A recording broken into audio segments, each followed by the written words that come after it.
chercher le travail, on te demande toujours un document qui atteste que tu as quand même travaillé et une pièce d'identité. Ta pièce d'identité va leur permettre de faire des recherches sur toi, ainsi de suite. Quelle est notre pièce d'identité? C'est Christ. Tout le monde va me dire cela. Oui. Mais est-ce que cette pièce est valable? Est-ce que cette pièce est encore valable? C'est-à-dire sa date de validité est encore fonctionnelle? Parce que les gens disent, j'ai Jésus, non, au nom de Jésus, j'ai Christ. Mais par contre, malgré qu'il soit fait à l'image de Dieu, il n'a pas l'agrément de Dieu à l'intérieur. Non. Parce qu'il faut accepter la divinité de Christ. Quand j'accepte, quand je confesse Christ, Christ se manifeste devant moi. Maintenant, le Christ se manifeste devant moi est humain à 100% et est aussi divin à 100%. Ça veut dire quoi? Le Christ humain est le même Christ qui est divin, mais les deux en un. Or, si moi je décide que non, les prières, c'est le problème. J'avais rencontré une soeur qui m'a dit que non, c'est le pasteur qui prie pour moi, et moi, à la fin du mois, je donne les offrandes. C'est le pasteur qui lit la Bible pour moi, et à la fin, je donne les offrandes. J'ai dit, bah, ça c'est bien, tu fais très bien, mais fais attention. Le pasteur, et l'apôtre Paul l'a dit la dernière fois, quand il va aller à son jugement, lui, il va dire, Seigneur, j'ai fait mon travail comme tel que tu m'as donné. Et Dieu va regarder son planning, il va voir qu'il a fait son travail. Toi, tu vas dire, non, Seigneur, le pasteur priait pour moi. Il va dire, oui, mais quel est ton travail?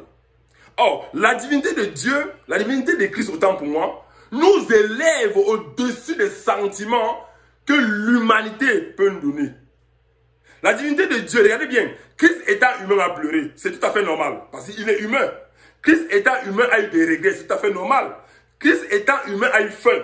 Ce Christ qui portait la nature humaine avait aussi des limites, malgré qu'il n'a pas péché. Quand il parle des limites, ce n'est pas que je ne pouvais rien faire, non. C'est qu'il pouvait ressentir comme nous, il pouvait pleurer. On a vu tellement de passages où Jésus pleurait, parce qu'il est humain, c'est quelque chose d'humain. Mais, regardez bien ce qui se passe. La nature divine, la nature divine de Christ, son origine, sa nation, comme il dit à Pilate, mon roi n'est pas dit, son origine révélait toujours gagner sur l'humanité qu'il était, l'humain qu'il était. Il dit, Seigneur, Père, que c'est toi qui tu dois faire telle chose. Père, je pleure, mais tu dois faire telle chose. Aujourd'hui, lorsqu'on force un chrétien un peu, sa nature humaine meurt. Il ne peut plus s'élever. Pourquoi? Pourquoi il tombe dans le péché? Parce que quand ta nature humaine est faible, il faut que ta nature divine, sous l'accord de Christ, tu es un avec Christ, comme Christ l'a dit ici, doit prendre le relais. Tu peux te mettre en colère, quelqu'un qui m'appelle, mais quelqu'un tu dis, ok, ça va. Le Seigneur qui est en moi, le divin Christ qui est en moi, Seigneur, toi tu n'aurais pas réagi comme ça. Le Seigneur, le Christ qui est en nous, ce n'est pas le Christ homme.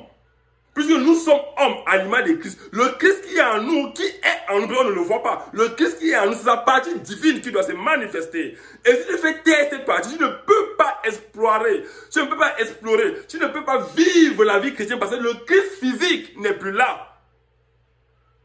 On parle du Christ divin. Oh, si tu rejettes ce Christ divin là, tu dis non, le Christ divin là, je ne veux pas te rendre à ça. Tu vas sortir de la voie de Christ.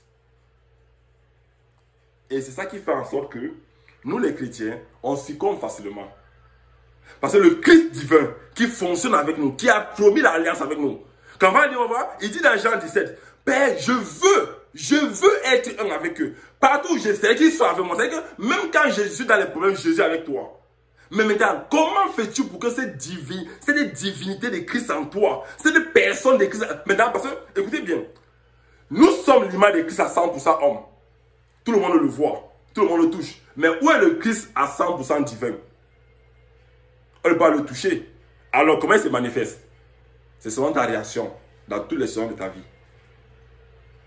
C'est ta réaction. Lorsque vous avez je suis chrétien, on t'énerve, tu veux te déchirer. Où est le Christ divin à ce moment-là? Tu la gardes, donc Christ, calme-toi là-bas derrière, laisse-moi que mon humanité, et oui, toi-même tu as foutu les gens au temple, non? Oui, c'est Christ qui a foutu les gens au temple. Mais le Christ que nous avons à ce siècle présent, il s'est reflété en nous, l'humanité c'est ce que nous on vit tous les jours, mais dans sa divinité, elle est la personne qui parle en moi. Et c'est ce Christ-là que, lorsque tu as la capacité de le gagner, Tu peux avoir des situations, tu regardes, tu dis